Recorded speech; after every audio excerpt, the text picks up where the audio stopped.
बिस्मिल्लाहिर्रहमानिर्रहीम अस्सलाम वालेकुम। Welcome back to my channel. एक नई वीडियो एक नए व्लॉग के साथ आपकी खिदमत में हाजिर हूँ। आज का मेरा टॉपिक है कि हम लोग यूरोप जाना चाहते हैं। जो हम एजेंट के थ्रू काफ़ी 18 से 20 मिनिमम जो रेट चल रहा है वो 18 से 20 लाख चल रहा है। रोमानिया का चल रहा है, या इससे अगर आप हमने इटली जाना है या स्पेन वगैरह जाना है तो वो तो 30 प्लस 50 के पास जो है वो रेट है। लेकिन एक इशू ये है कि एक तरीका ऐसा भी है कि अगर हम उस पे अमल करें तो इतने पैसों लगाए बगैर हम शेंजन कंट्री में एंट्री ले सकते हैं। लेकिन हम करते क्या हैं कि हम सिर्फ शॉर्टकट के चक्कर में होते हैं कि जल्दी से बस हमारा प्रोग्राम बने तो हम शेंजन में किसी इटली या स्पेन या फ्रांस किसी कंट्री में पहुंच जाएं। मेरे भाई ऐसा नहीं होता, कोई शॉर्टकट नहीं होता। हाँ, थोड़ी-सी मेहनत करनी पड़ती है, वो आपको करनी पड़ेगी और उसी के थ्रू ही कामयाब आप होंगे। इंशाल्लाह आज जो मैं तरीका बताऊँगा, अगर आप उस पर अमल करेंगे तो मुझे उम्मीद है कि इंशाल्लाह कामयाबी आपको ज़रूर मिलेगी। मज़ीद आगे बढ़ने से पहले आप सबसे रिक्वेस्ट है कि चैनल को सब्सक्राइब कीजिएगा, बेल आइकन को ज़रूर प्रेस कीजिएगा, वीडियो को लाइक कीजिएगा, शेयर कीजिएगा उन लोगों के साथ जो यूरोप जाना चाहते हैं और शॉर्टकट के चक्कर में हैं। इंशाल्लाह मैं आपको आज ऐसा तरीका बताऊंगा कि आप इसको एंजॉय भी करेंगे और आपका जो यूरोप का है ना वो ख्वाब भी पूरा हो जाएगा। अ, अब बिना देर किए मैं अपने टॉपिक की तरफ आता हूँ। होता यह है कि हम लोग एजेंट्स के थ्रू या रोमानिया का हम जब वर्क परमिट मंगवाते हैं तो हमें इंटरव्यू देना पड़ता है। उसमें फिर ना आजकल जो रेशियो चल रही है वो 80 टू 90% रिफ्यूज़ल की रेशियो है। मेरा कहना है या मेरा मानना है कि हम 18 से 20 या 25 लाख रुपए लगाते हैं। इसमें से अगर हम आधा अपने ऊपर इन्वेस्ट करें तो ये होता है कि इससे हम काफ़ी दुनिया भी घूम सकते हैं, एंजॉय भी कर सकते हैं और जो हमारा ख्वाब है कि हमने यूरोप जाना ही जाना है, शेंजन में एंट्री हमने लेनी लेनी है, तो वो भी इंशाल्लाह पूरा हो जाएगा। इस सब का तरीका ये है कि आप अपने ऊपर इन्वेस्ट करें। अगर आप 20 लाख रुपए का आपके पास बजट है तो इसमें से आधे में मुझे उम्मीद है कि इंशाल्लाह आप जो है ना आप शेंजन की किसी कंट्री में मूव हो सकते हैं। अपने ऊपर इन्वेस्ट करने का मैं इसलिए कह रहा हूँ कि ट्रैवल हिस्ट्री बनाएं। डायरेक्ट किसी शेंजन कंट्री या यूरोपियन कंट्री में अगर आप अप्लाई करोगे तो आपके जाने के चांसेस बहुत कम होंगे। बेस्ट ये है कि आप ट्रैवल हिस्ट्री बनाएं, 3-4 मुल्कों की ट्रैवल हिस्ट्री बनाएं, वहाँ पर आप विजिट करें। उसके बाद जो है आप शेंजन या किसी यूरोपियन कंट्री के लिए अप्लाई करें तो इंशाल्लाह चांसेस हैं कि 90 टू 95% आपको वीज़ा मिलेगा, ना कि रिफ्यूज़ होगा।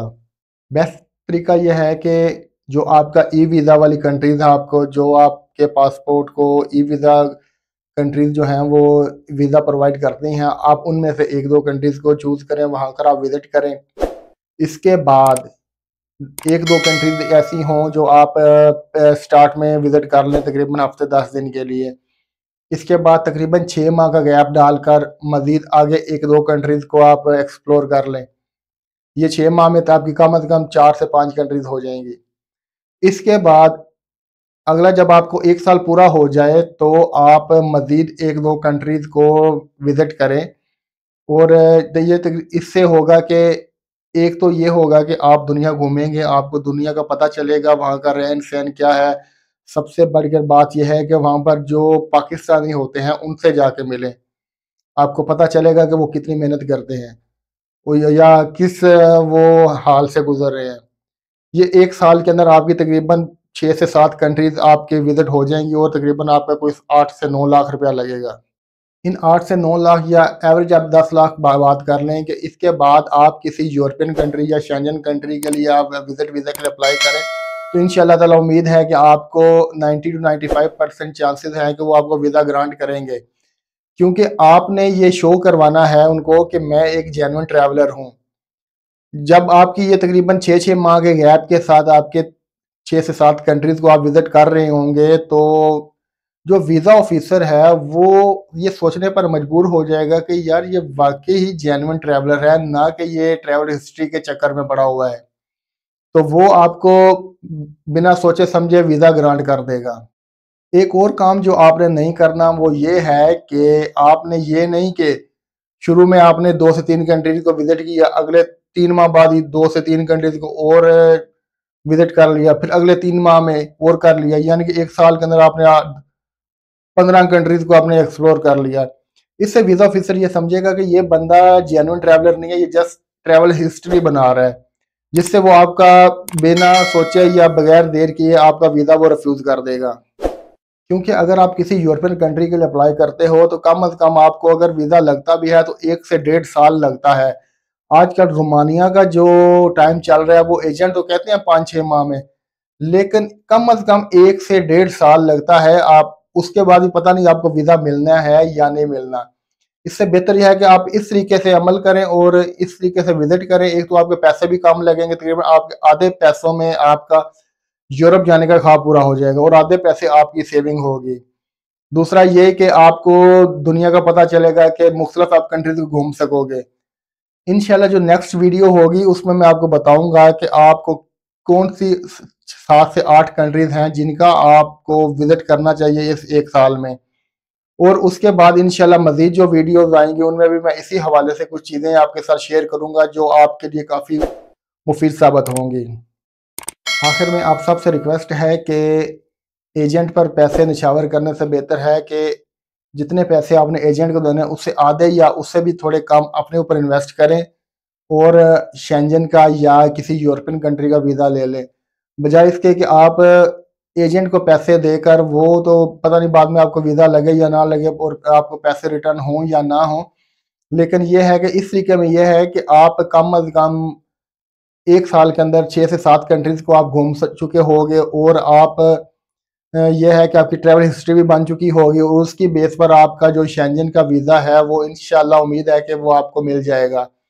अगली वीडियो में आपको बताऊंगा कि किन कंट्रीज का आपने ट्रैवल करना है जिसको जो आपकी ट्रैवल हिस्ट्री के लिए बहुत कारआमद साबित होगा।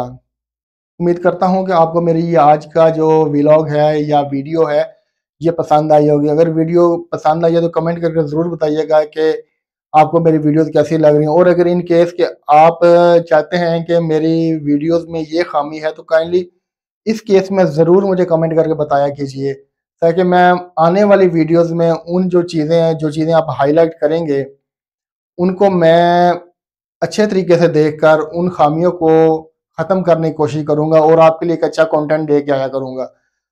अब मैं इंशाल्लाह अगली वीडियो में आपके साथ मिलूँगा। अपना ख्याल रखिएगा। अल्लाह हाफ़िज़।